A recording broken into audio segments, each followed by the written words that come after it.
ఈ దేశంలో ఎవరైనా మతాల గురించి మాట్లాడొచ్చు. క్రైస్తవులు మాట్లాడొచ్చు, ముస్లింలు మాట్లాడొచ్చు. అదే హిందువులు గనక వాళ్ళ సాంప్రదాయాల గురించి, వాళ్ళ దేవాలయాల గురించి మాట్లాడితే మాత్రం మతతత్వం మాట్లాడడం, మతాల గురించి మాట్లాడుతున్నారని, మతోన్మాదులని ఒక ముద్ర వేస్తున్నారు. అదే మైనారిటీలు కనుక మాట్లాడితే వాళ్ళ హక్కుల కోసం పోరాడుతున్నారు అంటారు. అదే ఈ దేశ దౌర్భాగ్యం. అందరికీ లౌకికవాదం గుర్తొస్తుంది హిందువులు గనక మతాల గురించి మాట్లాడితే. ఈరోజు హజీ అలీ దర్గాలో ప్రత్యేక ప్రార్థనలు చేసుకున్నటువంటి సోనియా గాంధీ అల్లుడు ప్రియాంక వాద్రా భర్త రాబర్ట్ వాద్రా అయితే హిందువులపైన మాట్లాడడం జరిగింది. ఇప్పుడు హిందువులు లేదా బీజేపీ మతతత్వ పార్టీలుగా రాజకీయాలు చేస్తూ, మతాల గురించి రాజకీయాలు చేస్తూ ప్రజలు ద్రవ్యోల్బణంతో బాధపడుతుంటే, మరొక పక్క రైతులు బాధపడుతుంటే గిట్టుబాటు ధర లేక ఈరోజు మతాలు చేస్తుందని అంటున్నారు. తప్పేం లేదు.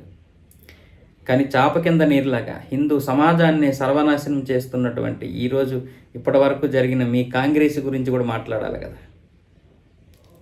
ప్రజలకి ఇప్పుడిప్పుడే నిజాలు తెలుస్తున్నాయి. ఒక 10% మంది ప్రజలకి కాంగ్రెస్ గురించి నిజాలు తెలుస్తున్నాయి. మిగతా దాని గురించి నిజాలు తెలుస్తున్నాయి. హిందుత్వంలో ఒక ఏకమయ్యే భావజాలం అయితే వస్తుంది. అదే ఇప్పుడు అందరికీ భయం పట్టుకుంది.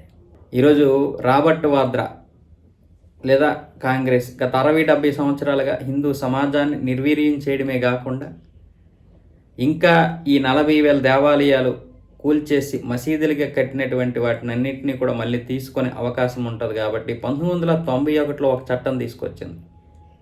1947కు ముందు ఉన్నటువంటి ఏ దేవాలయాల గురించి కూడా మాట్లాడకూడదు. ఇంకే న్యాయ పోరాటాలు చేయకూడదు. అసలు అవి దర్గాలుగా ఉన్నవి దర్గాలుగా ఉండిపోవాలి, మసీదులుగా ఉన్నవి మసీదులుగా ఉండిపోవాలి, దేవాలయాలు అయితే దేవాలయాలుగా ఉండిపోవాలి తప్ప దాని గురించి మాట్లాడడానికి లేదు. 1947 ఆగస్టు 15 తర్వాత ఉన్న దేవాలయాల గురించి ఏదైనా అయితే వాటిని మళ్ళీ ఏదైనా మార్చే ఇది క్రమంలో ఉంటే కనుక వాటిని మాత్రమే న్యాయ పోరాటం చేయాలి వాటిపైనే అనేది ఒక తీర్పు ఇచ్చి. అంటే 1947 తర్వాత ఎటువంటి న్యాయ పోరాటాలు లేవు, ఎటువంటి అభ్యంతరాలు లేవు. ఎందుకంటే స్వతంత్రం వచ్చిన తర్వాత ఎవరూ కూడా దేవాలయాలను కూల్చేసి మసీదులు కట్టలేదు, అంతకుముందే కట్టారు.